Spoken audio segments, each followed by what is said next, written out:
dengan siapa, Pak? Kita harus diskusi dengan Badan Tim Nasional dan juga dengan tentu coach pertama. Coach John selalu mengedepankan membangun hubungan komunikasi yang baik dengan para pemain. Saya tidak segan-segan mengucapkan terima kasih kepada FIFA.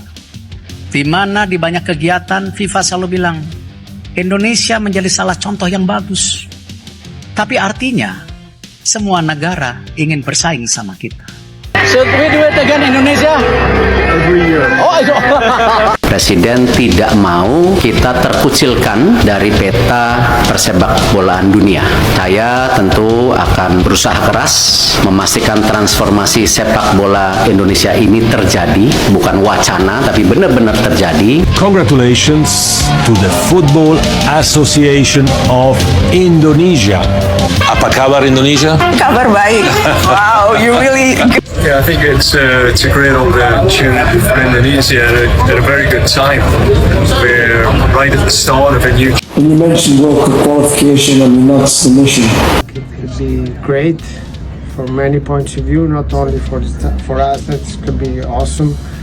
Timnas Indonesia versus Italia, negosiasi dimulai.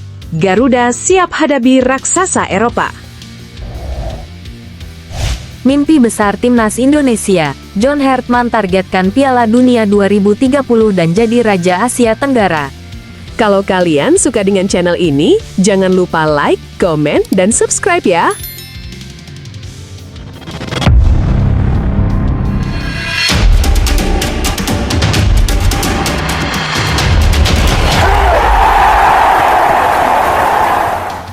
Timnas Indonesia versus Italia, negosiasi dimulai. Garuda siap hadapi raksasa Eropa. Apa jadinya jika Timnas Indonesia benar-benar menghadapi Italia? Tim nasional yang telah menorehkan sejarah dengan 4 kali juara dunia. Pertarungan antara kekuatan sepak bola besar dunia dengan tim yang sedang naik daun di Asia Tenggara ini tentu akan menjadi salah satu momen paling dinanti dalam sejarah sepak bola Indonesia. Kabar mengejutkan ini semakin menguat setelah munculnya isu bahwa komunikasi awal telah dimulai antara Federasi Sepak Bola Indonesia dan Italia. Hal ini membuka ocehan bahwa laga ini bukan sekedar mimpi, melainkan bisa menjadi sinyal nyata kebangkitan sepak bola Indonesia di kancah internasional. Dalam beberapa waktu terakhir, publik pecinta sepak bola di tanah air dihebohkan dengan kabar yang cukup mengejutkan. Erick Thohir, Ketua Umum PSSI, bersama perwakilan dari Badan Tim Nasional, Sumarji, dikabarkan mulai menjalin komunikasi dengan Federazione Italiana Giuoco Calcio, yakni Federasi Sepak Bola Italia. Tujuannya tentu sangat strategis, yaitu mencari lawan uji coba kelas dunia bagi Timnas Indonesia, guna mempercepat peningkatan kualitas dan pengalaman skuad Garuda. Memang langkah mencari lawan kuat atau rival uji coba berkualitas bukan hal baru bagi PSSI. Sejak beberapa tahun terakhir, upaya ini menjadi prioritas guna mengangkat level permainan timnas secara signifikan. Namun, jika sebelumnya Indonesia biasanya menghadapi negara-negara di wilayah Asia atau beberapa tim Liga Eropa kelas menengah, kini namanya telah memasuki radar salah satu tim terbesar dunia, Italia. Ini tentu bukan perkara biasa. Italia adalah raksasa sepak bola yang menjunjung tinggi tradisi dengan catatan prestasi gemilang termasuk 4 gelar juara dunia di Piala Dunia FIFA. Dengan sejarah panjang serta budaya sepak bola yang kuat, Italia menjadi figur ikonik di panggung internasional. Namun menariknya, kabar soal negosiasi ini muncul di saat Italia sendiri tengah menghadapi transisi serius dalam sepak bolanya. Beberapa tahun terakhir, performa Italia di pentas internasional menunjukkan dinamika yang cukup menantang. Mereka mengalami kegagalan tampil di Piala Dunia, bahkan lebih dari sekali dalam beberapa edisi terakhir. Kondisi ini memaksa FIGC melakukan evaluasi dan restrukturisasi besar-besaran guna membangun kembali mental dan kualitas tim nasional mereka. Di bawah alasan itu, pelatih baru Silvio Baldini diberi tugas untuk menciptakan skuad yang kompetitif dan adaptif terhadap tuntutan sepak bola modern. Salah satu strategi yang ditempuh adalah mencari lawan uji coba yang tidak hanya memiliki pengaruh taktik yang kuat, tetapi juga menghadapi tantangan besar dari tim yang dengan perkembangan pesat dan motivasi tinggi. Indonesia dengan perkembangan luar biasa dalam beberapa tahun terakhir mulai dilirik sebagai calon lawan yang menarik. Pertanyaan yang sering muncul kemudian adalah, mengapa Indonesia layak diperhitungkan? Jawabannya terletak pada momentum positif yang tengah dialami Timnas Indonesia. Tim Garuda bukan lagi tim yang bisa dianggap sebelah mata. Kombinasi pemain diaspora seperti berdarah Indonesia yang berlaga di klub-klub Eropa serta talenta muda lokal yang terus bermunculan telah membuat skuad ini semakin kompetitif. Proses naturalisasi pemain yang dilakukan PSSI membawa efek positif, menambah pengalaman dan kualitas permainan. Pergerakan pemain di lapangan kini lebih cepat, teknis, modern, dan berani mengambil resiko. Bahkan nilai pasar pemain timnas disebut mencapai ratusan miliar rupiah, angka yang menunjukkan kemajuan pesat dari sisi kualitas dan profesionalisme. Atas dasar ini, tak heran jika media mulai menyematkan julukan monster baru Asia Tenggara yang dulu dianggap berlebihan, kini nampak semakin realistis. Jika pertandingan ini benar-benar terlaksana, Stadion Utama Gelora Bung Karno menjadi lokasi paling tepat dan simbolis untuk menjalani laga bersejarah ini. GBK adalah salah satu stadion megah di Indonesia yang mampu menampung puluhan ribu penonton dan selalu menjadi magnet besar bagi para pecinta sepak bola tanah air. Bayangkan suasana yang tercipta di sana, tribun penuh dengan warna merah putih, sorakan dan nyanyian para supporter membahana, memberikan semangat luar biasa bagi para pemain timnas. Laga semacam ini pastinya bukan hanya pertarungan normal di lapangan, tetapi juga menjadi panggung pembuktian bagi kebangkitan sepak bola Indonesia yang sudah lama didambakan. Banyak aspek menarik yang akan tersaji dalam laga ini.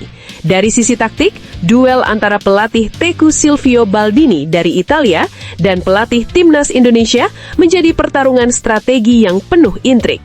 Di sisi pemain, benturan antara gaya permainan Eropa yang disiplin dan formasi pemain lokal atau diaspora Indonesia yang penuh hasrat membara akan menjadi tontonan menarik. Terpenting, ini akan menjadi ujian mental besar bagi Indonesia saat menghadapi lawan sekelas dunia. Apakah Indonesia akan tampil defensif dengan harapan mengamankan pertahanan atau justru mengambil inisiatif menyerang dan memberi kejutan? Kemampuan Garuda untuk menunjukkan performa terbaiknya akan jadi bahan perbincangan hangat. Namun walaupun berbagai kabar mengembirakan ini beredar luas, perlu ditegaskan bahwa hingga saat ini belum ada konfirmasi resmi baik dari FIGC maupun PSSI yang menyatakan bahwa pertandingan ini sudah resmi disetujui atau dijadwalkan. Jadi fakta yang ada masih sebatas rumor dan spekulasi. Proses negosiasi tentu memerlukan waktu dan kesepakatan yang matang dari kedua pihak agar sebuah pertandingan bertaraf internasional bisa terlaksana. Namun satu hal yang pasti, jika Timnas Indonesia benar-benar berjodoh dengan Italia untuk menjalani laga persahabatan atau uji coba, ini akan menjadi momen yang sangat penting dan bersejarah dalam perjalanan sepak bola Indonesia. Dari tim yang dulu dipandang remeh oleh dunia, kini mampu menarik perhatian dan mendapat pengakuan dari salah satu raksasa sepak bola dunia. Ini bukan hanya soal pertandingan satu kali, tetapi tanda bahwa Indonesia bersiap mengangkat kualitas sepak bolanya ke level yang lebih tinggi. Kini menjadi pertanyaan bagi seluruh penggemar sepak bola Indonesia. Apakah Timnas Indonesia sudah siap secara taktik, mental, dan fisik untuk menghadapi tim raksasa seperti Italia? Dan jika pertandingan ini benar-benar terjadi, kira-kira berapa skor akhir yang akan terjadi menurut prediksi kalian? Jangan ragu untuk menuliskan pendapat dan prediksi kalian di kolom komentar. Karena diskusi seperti ini menjadi semangat tersendiri untuk terus mendukung dan mengawal perkembangan sepak bola nasional. Bersiaplah, Garuda siap mengukir sejarah baru di panggung dunia.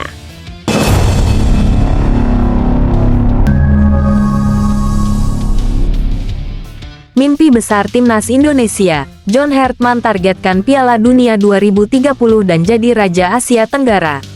Halo teman-teman pecinta sepak bola Indonesia. Kembali lagi di channel yang selalu membahas perkembangan terbaru Timnas Indonesia.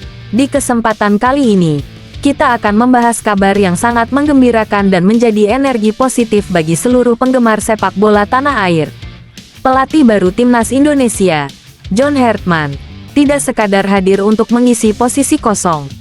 Lebih dari itu, ia membawa visi dan misi besar yang bisa mengubah wajah sepak bola Indonesia secara signifikan. Ambisinya, yang sekaligus menjadi mimpi bersama bangsa ini, adalah membawa Timnas Indonesia masuk ke Piala Dunia 2030 dan menjadi kekuatan terdepan di kancah sepak bola Asia Tenggara. Banyak yang bertanya-tanya, apakah target besar ini realistis? Apa langkah-langkah konkret yang tengah dan akan diterapkan Hartman bersama tim pelatih dan para pemain? Bagaimana pula peran Erick Thohir sebagai ketua PSSI yang kerap menjadi motor penggerak perubahan dalam dunia persepakbolaan nasional? Semua pertanyaan ini akan kita bahas tuntas dengan mengupas strategi, tantangan, dan peluang yang ada supaya kita semua bisa lebih memahami perjalanan panjang penuh harapan ini. Visi besar John Hartman. John Hartman yang berasal dari Inggris dan sebelumnya sukses besar sebagai pelatih timnas Kanada dan Selandia Baru, membawa filosofi unik dalam membangun sebuah tim nasional. Mentalitas juara menjadi hal yang pertama kali ia bangun di dalam skuad. Hartman dikenal membentuk tim dengan karakter yang kuat, disiplin tinggi, dan rasa percaya diri yang kokoh. Ketika dipercaya menukangi Timnas Indonesia, ia langsung menancapkan target-target ambisius yang nyaris belum pernah terdengar secara terang-terangan sebelumnya.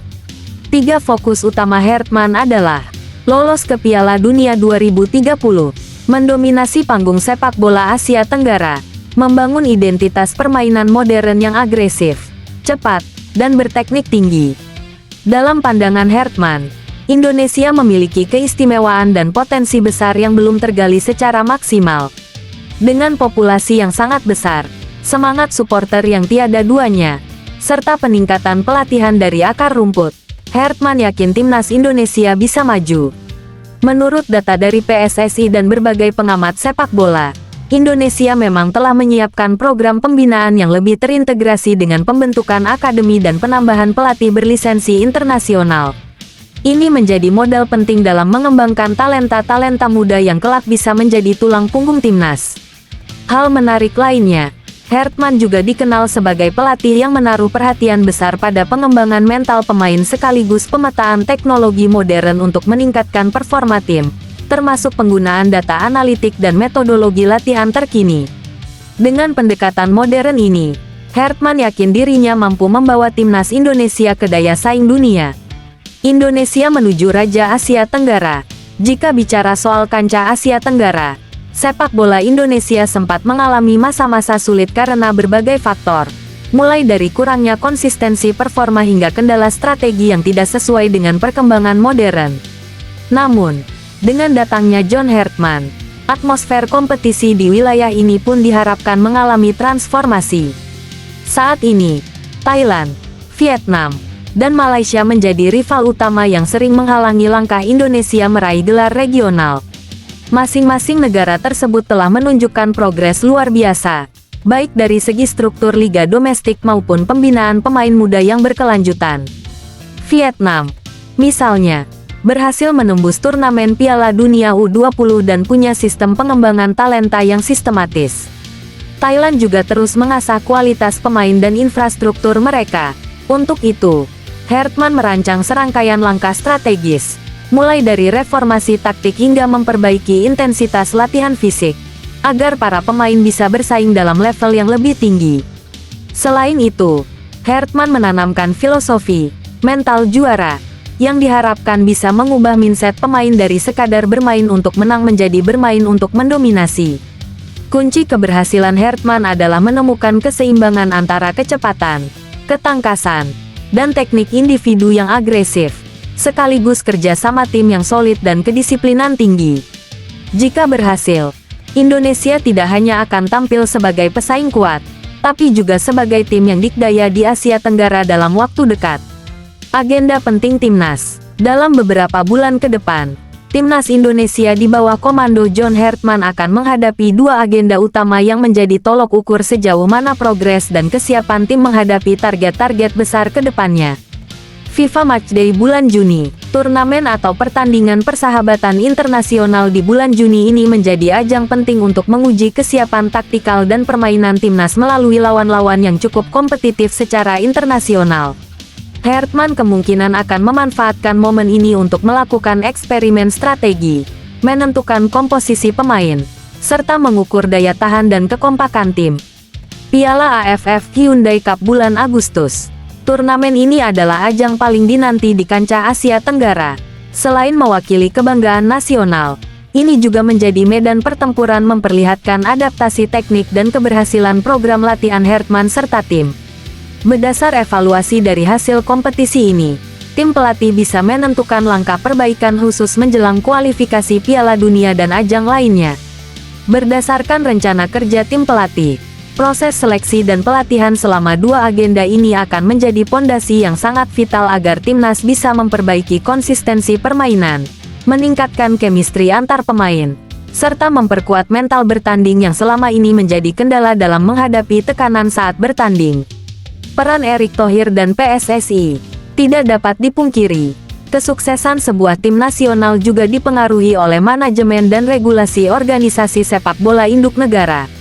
Di Indonesia, inovasi dan progres dalam dunia sepak bola sangat erat kaitannya dengan peran Ketua PSSI, Erick Thohir. Erick Thohir menempatkan pengembangan sepak bola nasional sebagai salah satu prioritas utama selama masa kepemimpinannya. Ia secara terbuka menargetkan pencapaian prestasi yang ambisius dalam jangka menengah dan panjang, seperti lolos Piala Dunia 2030 dan menjadi dominan di wilayah Asia Tenggara. Erick kerap menyampaikan harapan agar timnas mempunyai mental juara dan visi bertanding yang disiplin serta profesional.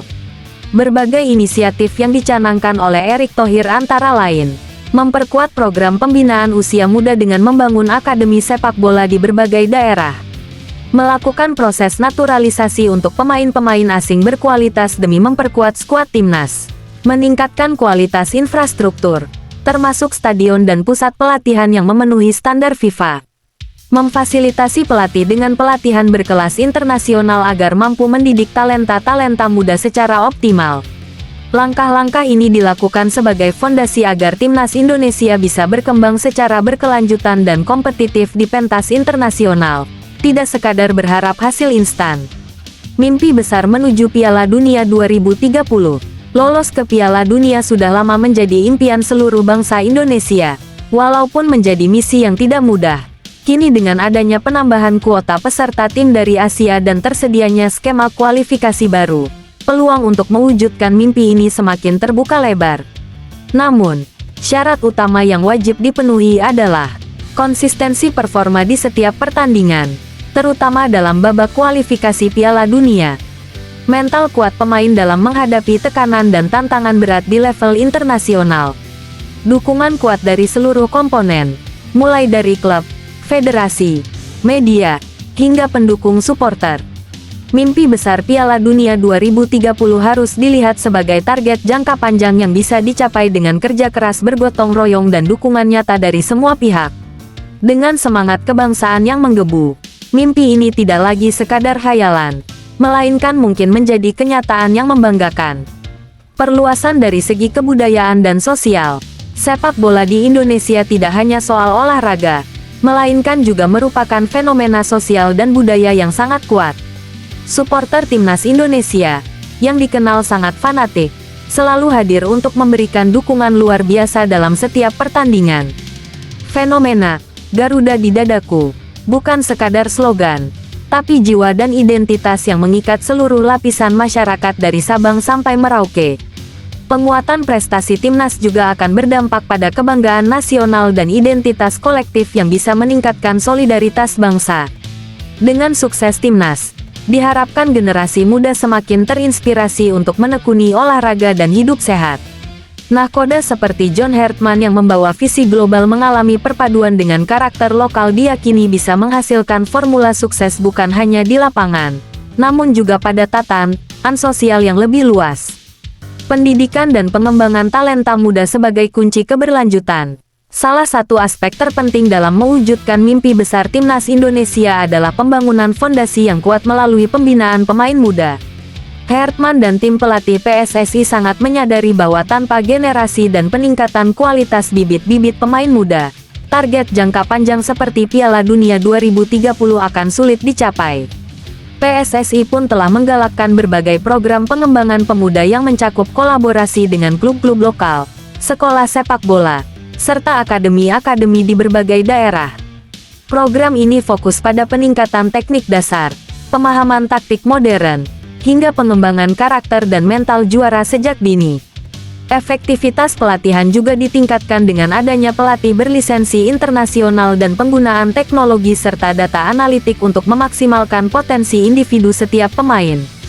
Banyak negara yang berhasil menapak ke pentas dunia, seperti Jepang dan Korea Selatan, pernah membuktikan bahwa investasi jangka panjang di usia muda adalah kunci. Indonesia pun sudah mengambil langkah yang sama dan di bawah komando Hertman. Harapannya generasi pemain berbakat bisa berjalan lebih terstruktur dan efisien. Manfaat ekonomi dan promosi pariwisata. Keberhasilan timnas Indonesia di panggung internasional juga akan memberikan banyak manfaat di luar lapangan. Prestasi juara dan partisipasi di Piala Dunia akan memberikan dorongan positif bagi sektor ekonomi, terutama industri olahraga, media, dan pariwisata. Indonesia bisa menarik perhatian sponsor dan investasi kepada liga dan kompetisi sepak bola domestik, sehingga memberi peluang pendapatan yang berkelanjutan untuk pengembangan infrastruktur dan pembinaan pemain. Selain itu, saat turnamen besar digelar atau ketika timnas bertanding melawan tim-tim papan atas dunia, kunjungan wisatawan ke tanah air diperkirakan meningkat signifikan, memberi stimulus bagi usaha pariwisata dan perhotelan. Piala Dunia 2030 juga bisa menjadi ajang promosi budaya Indonesia di mata dunia, memperkenalkan keragaman seni, kuliner, dan tradisi yang unik serta peningkatan citra positif Indonesia sebagai negara dengan potensi atletik dan sportivitas yang tinggi. Tantangan dan rintangan yang harus dihadapi, meskipun harapannya sangat besar, tentu tidak dapat dipungkiri bahwa jalan menuju mimpi tersebut penuh tantangan berat. Di antaranya adalah persaingan ketat dari negara-negara Asia lain yang juga berambisi ke Piala Dunia. Kendala infrastruktur yang masih belum merata di seluruh wilayah Indonesia. Faktor finansial yang perlu terus ditingkatkan untuk mendukung program-program jangka panjang. Masalah disiplin dan profesionalisme yang masih perlu pembenahan dalam beberapa aspek manajemen dan pemain. Namun, dengan adanya pelatih seperti John Hertman yang memiliki pengalaman internasional dan didukung oleh manajemen PSSI yang memiliki visi jelas, rintangan ini diharapkan bisa diatasi sedikit demi sedikit. Kuncinya adalah kesabaran, kerja keras, dan dukungan kuat dari seluruh elemen sepak bola Indonesia, termasuk para supporter yang selalu memberikan semangat membara dalam setiap pertandingan. Dengan kombinasi visi besar John Hertman, dukungan kuat dari Erick Thohir dan PSSI, juga semangat tak kenal lelah dari seluruh masyarakat Indonesia, impian menegakkan Indonesia sebagai Raja Asia Tenggara dan tampil di Piala Dunia 2030 bukan lagi angan-angan kosong. Ini adalah misi besar yang harus kita dukung bersama-sama. Kini saatnya kita menjadi bagian dari perjalanan bersejarah ini, tidak hanya sebagai penonton, tapi sebagai pendukung setia. Marilah kita terus memberikan semangat, apresiasi, dan dukungan bagi timnas Indonesia. Karena di balik setiap keberhasilan mereka, ada kebanggaan kita sebagai bangsa. Bagaimana menurut Anda? Apakah timnas Indonesia siap untuk menaklukkan tantangan besar ini dan menjadi inspirasi bagi seluruh bangsa? Tuliskan pendapat dan harapan Anda di kolom komentar di bawah. Jangan lupa like, SHARE, dan subscribe supaya selalu update dengan berita dan kabar terbaru seputar timnas Indonesia. Sampai jumpa di artikel dan video berikutnya. Garuda di dadaku.